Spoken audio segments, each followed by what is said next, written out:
let's take a look at our top selections. Hi everybody, Mike Beer here with race number 6 on Saturday at Gulfstream Park. It's one of 4 graded stakes races on their card down there on Saturday. This is the Grade 3 Sugar Swirl. It's for fillies and mares. They're going to sprint 6 furlongs on the main track. Let's take a look at this field.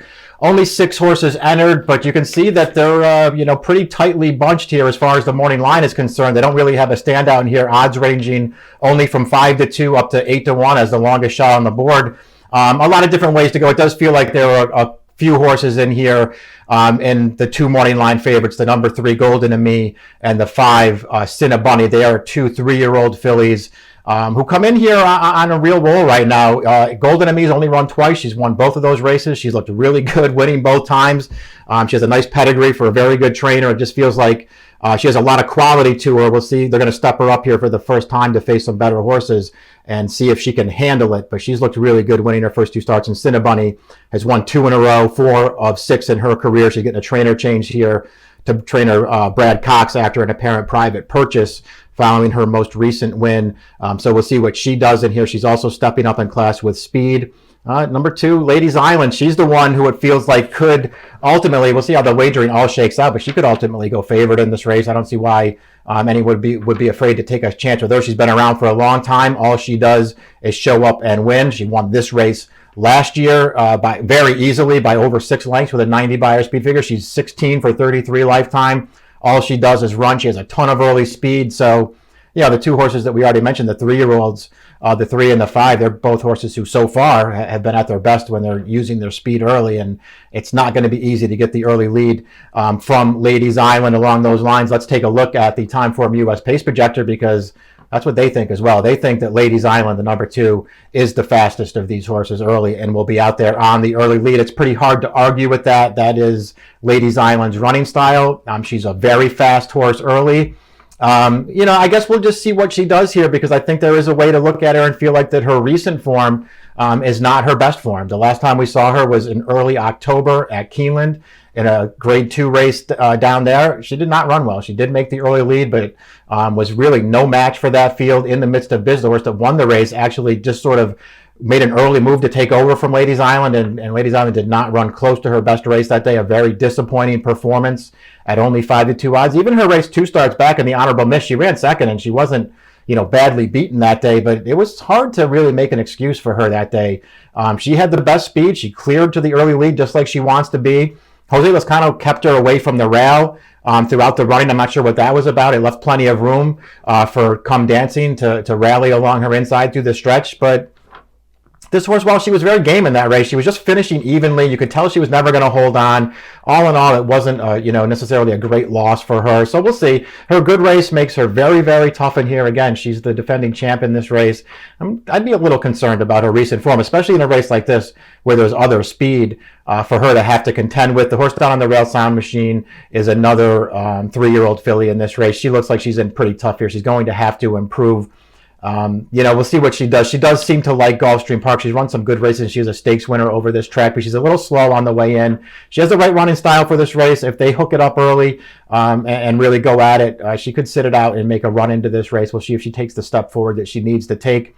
Let's look at Golden to Me first. She is the morning line favorite at 5-2. This horse debuted on this track going 6.5 furlongs back in March. Now, it was a sort of a belated debut for her. She's already 4 years old, and she didn't make her first start until March of this year. But she looked really good winning her career debut on this track. Had good early speed to make the lead from the start. That field chased her all the way.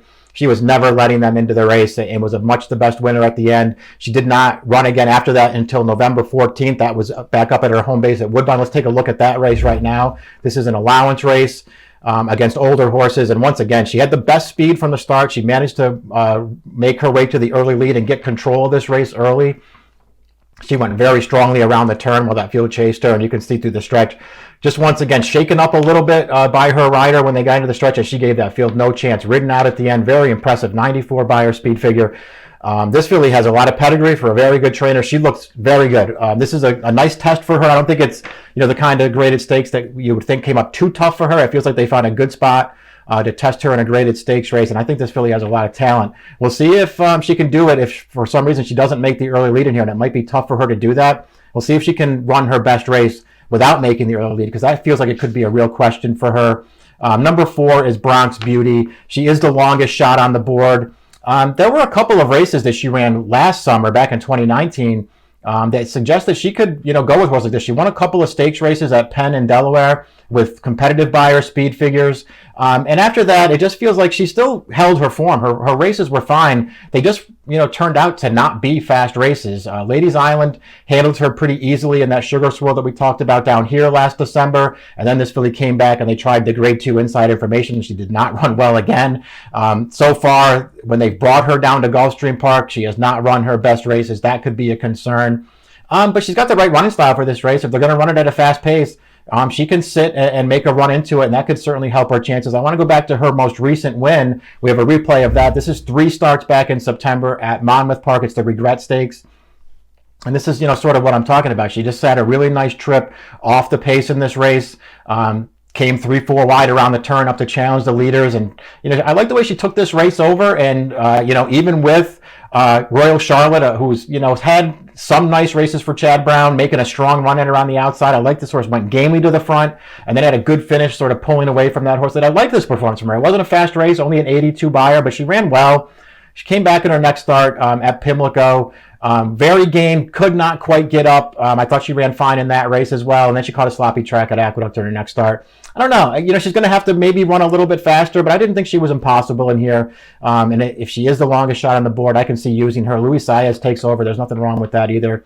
Thought she was a little bit interesting to try to get in there. Cinnabunny is the other 3-year-old. Again, she's 4 for 6 lifetime. All 4 of her wins right on the front end. Her last 2 are the 2 fastest races of her career. And she's looked good winning those races. I'm not going to knock her. Got right to the front both times, had control of those paces, never gave those fields a chance. She beat a couple of good horses 2 starts back. The 2 favorites who finished 2nd and 3rd to her chased her the entire way.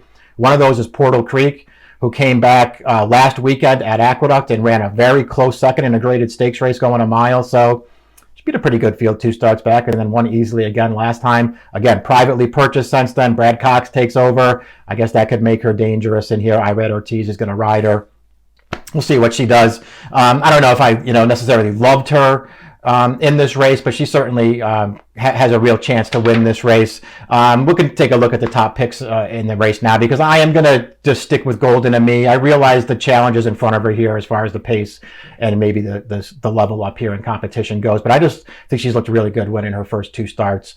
So I'm going to give her a chance in this race. I'm not sitting here suggesting I would, take her at some kind of short price, but there's nobody else that I really wanted to bet in here. Maybe Bronx Beauty at the right price, but it feels like if one of these other horses shows up and runs one of their best races, it's going to make things really hard on Bronx Beauty, even if she gets the right trip in here. I went 3, 2, 4, and 5 with Golden and Me on top in the Grade 3 Sugar Swirl. It's race number 6 at Gulfstream Park on Saturday. The approximate post time is 2:38 Eastern Time. Good luck.